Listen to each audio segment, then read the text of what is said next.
രേഖപ്പെടുത്തി.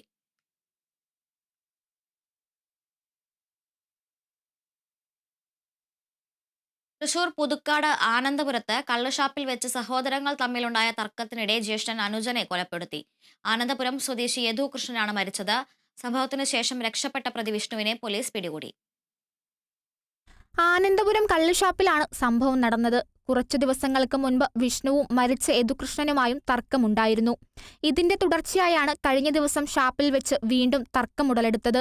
ഷാപ്പിൽ നിന്നും കള്ളുകുപ്പിയും പട്ടികയുമെടുത്താണ് ജ്യേഷ്ഠൻ വിഷ്ണു അനുജൻ യദുകൃഷ്ണന്റെ തലയിലും ദേഹത്തും മർദ്ദിച്ചതെന്ന് ദൃക്സാക്ഷികൾ പറയുന്നു. ഗുരുതര പരിക്കേറ്റ യദുകൃഷ്ണനെ തൃശൂർ മെഡിക്കൽ കോളേജ് ആശുപത്രിയിൽ എത്തിച്ചെങ്കിലും മരിച്ചു.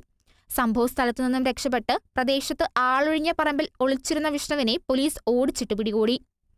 Kerala vision news, Thrissur. കുടകിൽ മലയാളിയായ തോട്ടം ഉടമയെ കഴുത്തറുത്ത് കൊലപ്പെടുത്തിയ നിലയിൽ കണ്ടെത്തി. കണ്ണൂർ ചിറക്കൽ സ്വദേശി പ്രദീപാണ് കൊല്ലപ്പെട്ടത്.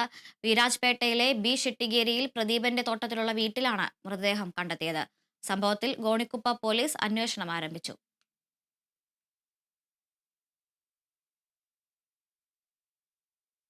കോഴിക്കോട് കൊയിലാണ്ടി മുത്താമ്പി പുഴയിൽ ചാടിയ ആളെ തിരിച്ചറിഞ്ഞു. കാവുന്തറ എലങ്കമൽ സ്വദേശി അബ്ദുറഹിമാനാണ് പുഴയിലേക്ക് ചാടി ജീവനൊടുക്കിയത്. പാലത്തിന് മുകളിൽ മൊബൈൽ ഫോൺ ഉപേക്ഷിച്ച ശേഷം പുഴയിലേക്ക് ചാടുകയായിരുന്നു. കഴിഞ്ഞ ദിവസമാണ് ഇയാളെ കാണാതായത്. പോസ്റ്റ്മോർട്ടം നടപടികൾക്ക് ശേഷം മൃതദേഹം ബന്ധുക്കൾക്ക് വിട്ടു നൽകും.